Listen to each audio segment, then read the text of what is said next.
Assalamu alaikum wa rahmatullah. There goes a proverb, danger comes where it is feared.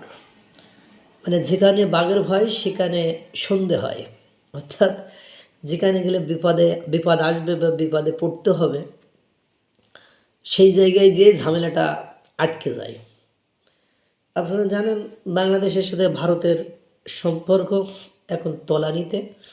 এই সম্পর্ক কোনোভাবেই ঠিক করা যাচ্ছে না বা কোনোভাবে ঠিক হওয়ার কোনো পসিবিলিটি নেই। আর বিশেষ করে ভারত চেষ্টা করছে কিনা আমি জানি না, কিন্তু বাংলাদেশের পক্ষ থেকেও চেষ্টা করা হচ্ছে কিনা সেটাও দৃশ্যত নয়। সব কিছু মিলায়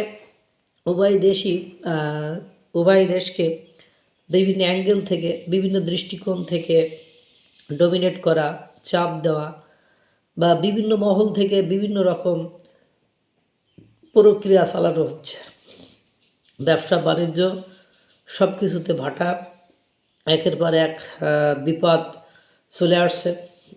সীমান্তবর্তী এলাকায় প্রস্তুতি গ্রহণ করেছে, ভারত ঘাঁটি স্থাপন করেছে, বেস ক্যাম্প স্থাপন করেছে, বিমান ঘাঁটি আবার চালু করেছে। এর মধ্যে দেখেন জেলে তুলে নিয়ে যাওয়া হয়, সীমান্তে হত্যা হয়, সব কিছু মিলায়ে আর বাংলাদেশ থেকে শুধু আওয়াজ আওয়াজ আর আওয়াজ। এটা দখল করে নেবো, ওটা করে দেবো, একে আশ্রয় দেবো, ওকে আশ্রয় দেবো, চিকেন নেক কেটে দেবো, অস্বস্তি সৃষ্টি করবো। সব কিছু মেলায় দুটো দেশের মধ্যে স্বস্তির কোনো আভাস নেই। তারই ভেতরে আন্দামান সাগরে উল্টে গেল বাংলাদেশের জাহাজ, এবং সেখান থেকে হিউজ পরিমাণ রাসায়নিক দ্রব্য থাকার কথা সেখানে, কিন্তু রাসায়নিক দ্রব্যর পরিবর্তে যে জাহাজ উল্টে গিয়েছে সেই জাহাজ থেকে প্রচুর পরিমাণ তেল পড়ছে। পরবর্তীতে ভারতীয় কোস্ট গার্ড সেই অঞ্চলে যে বাকি জাহাজগুলোর গতিবিধি দেখে তাদের সন্দেহ হয় যে এই জাহাজগুলো লিগাল কোনো প্রসেসার বা লিগাল কোনো ওয়েতে নেই, এটা তাদের সন্দেহ হয়। সন্দেহ হলে তারা সেখান থেকে আরও 3টি তেল বহনকারী জাহাজকে আটকে ফেলে। মানে এখানে সুরাই লাইনে বাংলাদেশের জাহাজে করে হয়তোবা ভারতের কোনো সিন্ডিকেট হতে পারে বা কোনো মহল হতে পারে, এখন ধরা পড়েছে। এখন হয়তোবা তদন্তের মাধ্যমে এটা প্রকাশ পাবে। আপনারা জানেন এভাবে তেল নিয়ে আসলে একটি দেশের কর ফাঁকি দেওয়া যায়, তেলের মূল্য কম হয় বা কম দেওয়া যায়, সেক্ষেত্রে সরকার ক্ষতিগ্রস্ত হয়, দেশে মানে একটা কেওয়াস লাগার সম্ভাবনা দেখা দেয়। আর পাশাপাশি আপনারা জানেন যে আবার ধরা পড়েছে যে জাহাজগুলো, সে জাহাজগুলো আবার বাংলাদেশে। বলেন এই কোন দিকের মাল কোন দিকে যাচ্ছে? প্রচুর তেল লোড দেওয়া জাহাজ, বোঝাই দেওয়া জাহাজ।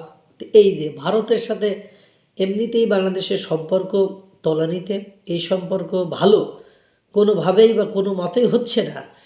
তার মধ্যে যদি এই যে আন্দামান সাগরে উল্টে গেল জাহাজ, উল্টে যায়, আবার ভারতীয় কোস্টগার্ড বাংলাদেশের তেল বহনকারী জাহাজ আটকে দেয়, সব কিছু মেলায় মানে আবার আটকে দেবে না কেন? তাদের তো বৈধতা নেই, মানে ইলিগাল অবৈধ মানে কর্মকাণ্ডে লিপ্ত ছিল এই জাহাজগুলো। তারা অবৈধ, সরকার বিরোধী, দেশ বিরোধী মানে কাহিনীর সাথে জড়িত ছিল।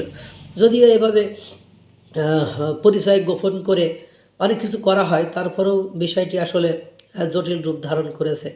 মানে ওই যে খারাপ তা আরও খারাপ হয়ে যাচ্ছে বিষয়টা, মানে জটিল এতদিন সীমান্ত দেশের অভ্যন্তরীণ বিষয় ছিল, এখন আবার দেখছি সমুদ্রবর্তী অঞ্চলেও ঝামেলার সৃষ্টি হচ্ছে। আল্লাহ জানে বাংলাদেশের কপালে কী আছে। আল্লাহ তাআলা সকলকে ভালো রাখুক, সুস্থ রাখুক।